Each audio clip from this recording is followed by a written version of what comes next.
Panibagong kaalaman na naman tayo tungkol sa sasakyan.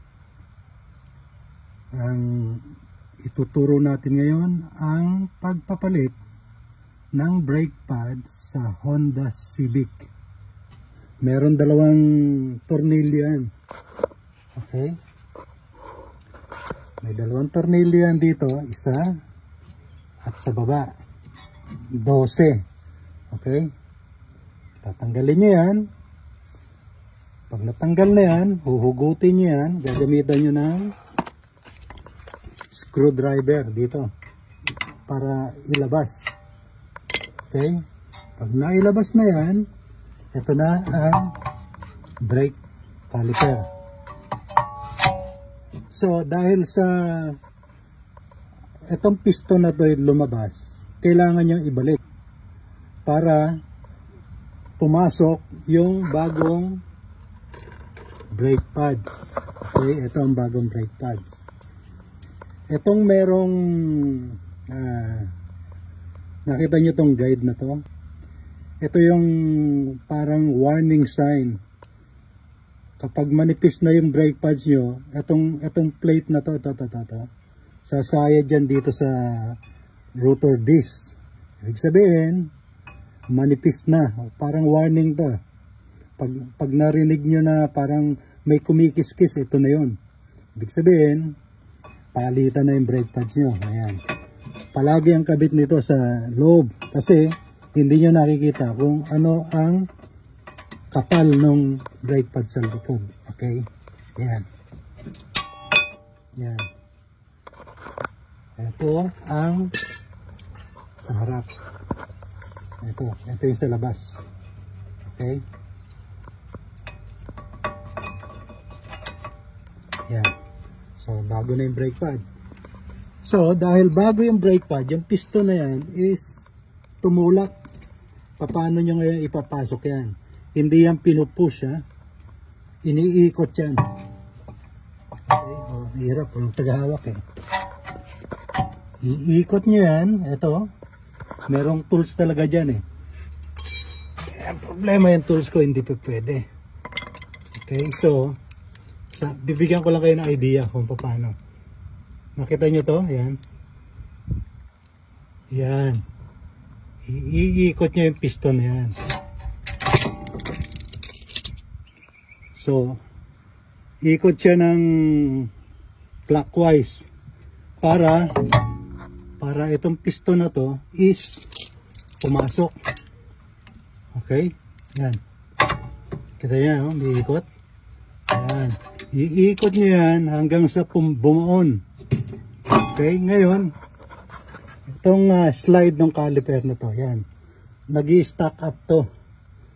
Make sure na naglalaro siya. Okay? At walang play. Yan, nakita nyo, walang play. Yung sa baba, ganyan din. Okay? Lalo dyan sa atin, pag binabaha, pinapasok ng tubig yan, kinakalawang, nangyayari, nag-i-stack up to. Okay, so, yan, nakita nyo, at walang play. Kailangan make sure, i-check nyo yan, kailangan naglalaro. Pag stack up, tatanggalin nyo yan, lilinisin nyo, lalagyan nyo ng grasa. Okay, so, ganyan lang mga kapatid. Ha? Ganyan lang kasimple magpalit.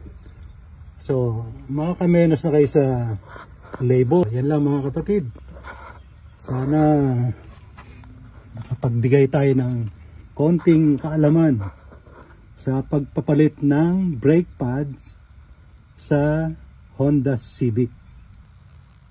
Mga kapatid, panibagong kaalaman na naman tayo tungkol sa sasakyan.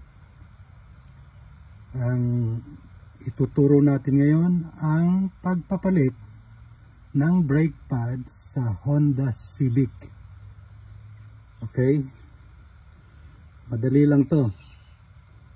Medyo natanggal ko na, wala tayong helper na tagahawak ng camera. So, ang una, meron dalawang tornilyo yan. Okay? May dalawang tornilyo yan dito, isa at sa baba 12. Okay, tatanggalin nyo yan. Pag natanggal na yan, huhugutin nyo yan, gagamitan nyo ng screwdriver dito para ilabas. Okay, pag nailabas na yan, ito na ang brake caliper. So dahil sa itong piston na to lumabas, kailangan nyo ibalik. Okay, para pumasok yung bagong brake pads. Okay, ito ang bagong brake pads. Itong merong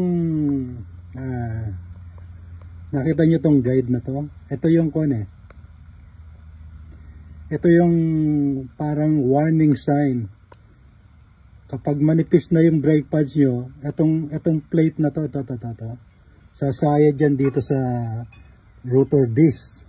Ibig sabihin, manipis na. Parang warning to. Pag narinig nyo na parang may kumikis-kis, ito na yun. Ibig sabihin, palitan na yung brake pads nyo. Ayan. Palagi ang kabit nito sa loob. Kasi, hindi nyo nakikita kung ano ang kapal ng brake pad sa likod. Okay? Ayan. Ayan. Ito ang sa harap. Ito yung sa labas. Okay? Yan. So, bago na yung brake pad. So, dahil bago yung brake pad, yung piston na yan is tumulak. Paano nyo ngayon ipapasok yan? Hindi yan pinupush, ha? Iniikot yan. Okay? O, hirap. Walang tagahawak, eh. Iikot nyo yan. Ito. Merong tools talaga dyan, eh. Kaya problema yung tools ko, hindi pa pwede. Okay, so bibigyan ko lang kayo ng idea kung paano. Nakita nyo to? Yan. Yan. Iikot nyo yung piston na yan. So, ikot siya ng clockwise para itong piston na to is pumasok. Okay? Yan. Kita nyo, iikot. Yan. Iikot nyo yan hanggang sa bumaon. Okay? Ngayon, itong slide ng caliper na to, yan. Nag-i-stack up to. Make sure na naglalaro siya. Okay? At walang play. Yan, nakita nyo, walang play. Yung sa baba, ganyan din. Okay? Lalo dyan sa atin, pag binabaha, pinapasok ng tubig yan, kinakalawang, nangyayari, nag-i-stack up to. Okay, so, yan, nakita nyo, at walang play. Kailangan make sure, i-check nyo yan, kailangan naglalaro. Pag stack up, tatanggalin nyo yan, lilinisin nyo, lalagyan nyo ng grasa. Okay, so, ganyan lang mga kapatid.